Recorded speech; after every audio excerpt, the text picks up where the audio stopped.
जो बहुत सही समाचार छापते हैं, लेकिन उन पत्रकारों को संघर्ष बहुत करना पड़ता है और कौड़ी मिलती भी नहीं। कितने पत्रकार कंगाल घूम रहे, बहुत बेचारे परेशान हो गए। कई पत्रकार मुझे मिले, बोले पत्रकारिता अब छोड़ने जा रहा हूं।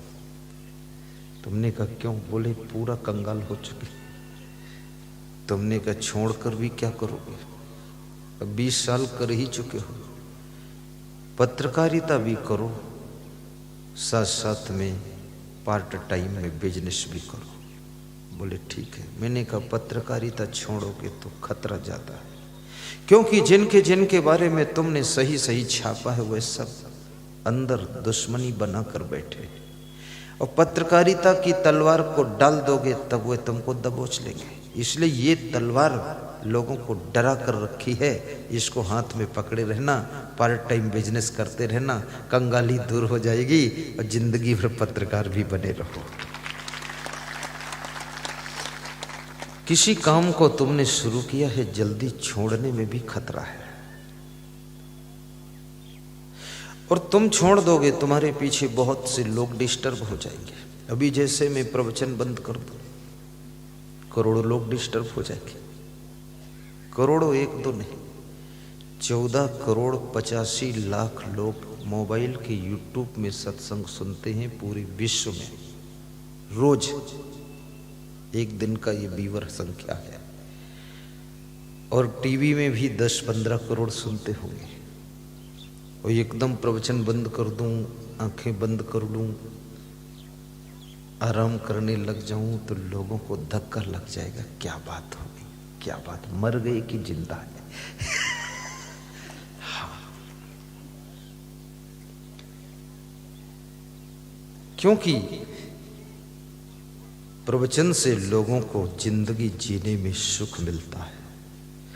आज मुकेश भाई हमसे कह रहे थे कि गुरुदेव, ये बड़ी आस पूरी हो रही मेरे दिल में ये इच्छा थी कि गुरुदेव को क्या कभी बुला पाऊंगा? क्या ये जो सत्संग टीवी में सुनाते हैं, क्या इनके पास में खड़ा हो पाऊंगा? क्या इनको माला पहना पाऊंगा? क्या इनके चरण छू पाऊंगा? लेकिन आज सब कुछ हो गया, आपको बुलाया भी। मेरा श्वेत सौभाग्यशाली है जिनको घर बैठे सत्संग मिला। क्षेत्र के लोग पुण्य आत्मा हैं जिनको पड़ोस में सत्संग मिला।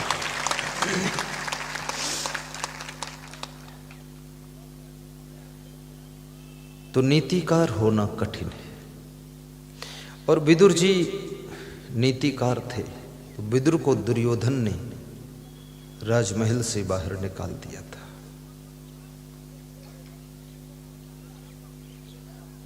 जो स्त्री घर में नीति नियम की बात करती है उसको ज्यादा घर वालों से कष्ट उठाना पड़ता है। जो उसी हलम दलाली में लगी रहे तो वो भी हलवा खाती रहे, बस बर्बाद करती रहो।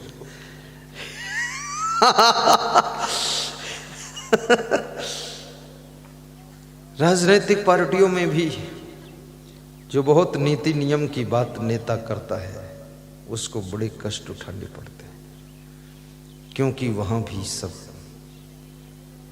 अनीति के पथ पर चलने वाले बहुत लोग हैं।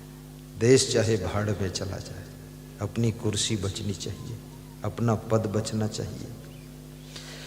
और बड़ी मजे की बात है, घर में जब तुम बड़े बड़े काम करते हो और कोई भी तुमको धन्यवाद नहीं देता है तब दुख नहीं होता है।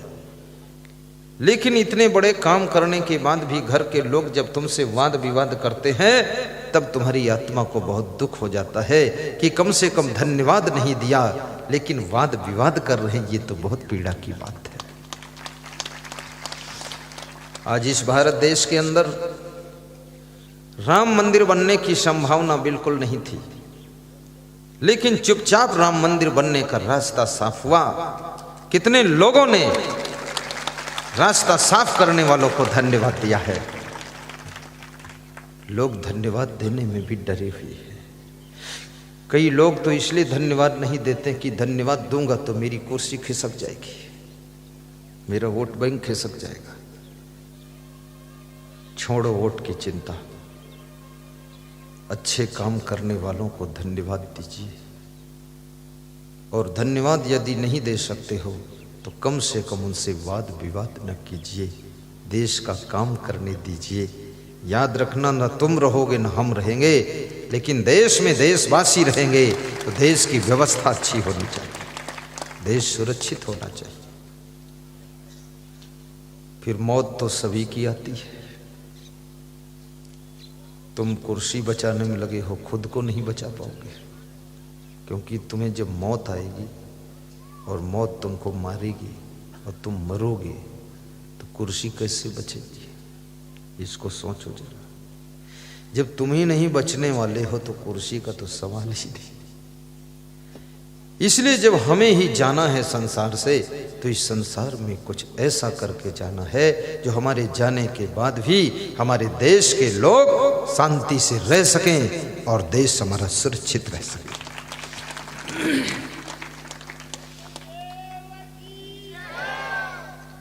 घर में भी कुछ अच्छा कीजिए, आश्रम में भी अच्छा कीजिए। आश्रम का कोई महंत भी सदैव नहीं रहता है, लोग महंत चुने जाते हैं आश्रम में। महंत शब्द बड़ा प्यारा है, जिसको तुम बोल दो महंत जी बड़ा गदगद हो जाता है। लेकिन महंत जी के पास बुद्धि उद्धि है कि नहीं, कुछ ठिकाना नहीं। सब आश्रम डीह डेला हो गया, उजाड़ हो गया, और महंत बनकर ऐसे बैठे, महंत भी ढेर हो गया। पूरा बीमार बना बैठा है, शरीर को भी नहीं संभाल रहा है। जो व्यक्ति अपने शरीर को नहीं संभाल सकता है वो इस दुनिया में बहुत कुछ नहीं कर सकता है। शरीर को संभालो, शरीर को ज्यादा बीमार मत होने दो। शरीर बीमार होता है तो कितने लोग कहते हैं कि प्रारब्ध भोग है, कोई कहता है कई जन्म के कर्मों का भोग है। ये कर्मों वर्मों का भोग नहीं है, ये कर्म ना करने का भोग है। ये शरीर से काम नहीं करोगे, व्यायाम नहीं करोगे, कसरत नहीं करोगे, एक्सरसाइज नहीं करोगे, ये शरीर से पसीना नहीं निकालोगे, कम नहीं खाओगे और ये शरीर से नींद गहरी नहीं लोगे तो आपका शरीर बीमार हो जाएगा। इसलिए मैं कहता हूं खूब काम कीजिए तो शरीर बीमार नहीं होगा, और यदि बैठे रहोगे तो शरीर ठीक नहीं हो सकता।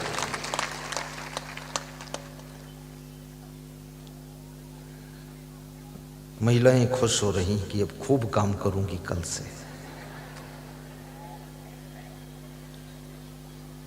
पुरुष भी मन में सोच रहे बस तुम कल विदा हो जाओ, उसके बाद जुटूंगा कसकर। इसमें बहुत पुरुष लोग काम करते हैं, माता बहन भी काम करती है, खेत में धना चना गेहूं में घास वास निकालती रहती है। अभी कल एक माता जी दीक्षा लेने के लिए आई, गुरुमंत्र लेने, नामदान लेने। करीब 25 लोग नामदान ले रहे थे। तो उसमें एक माता कह रही थी कि खेत में काम करती हूँ और मोबाइल चला लेती हूँ और आपका प्रवचन सुनती रहती हूँ। प्रवचन चलता रहता है, काम चलता रहता है, मैं हंसती रहती हूँ, काम करती रहती हूँ। तुम हंसते हो तो हम और ज़्यादा हंसते हैं और आनंद आ जाती है। काम करते रहो, नाम जपते रहो। रसोई में भोजन बनाइए, प्रवचन चालू कर दीजिए मोबाइल में। अब तो सुविधा बहुत अच्छी है। विज्ञान को हम धन्यवाद देते हैं, वैज्ञानिकों को हम शुभकामना करते हैं जिन्होंने हमारे देश के अंदर इतनी सुविधाएं पैदा कर दी है कि सबके हाथ में ही पूरी दुनिया है। मोबाइल है तो समझ लो आपके हाथ में पूरी दुनिया है।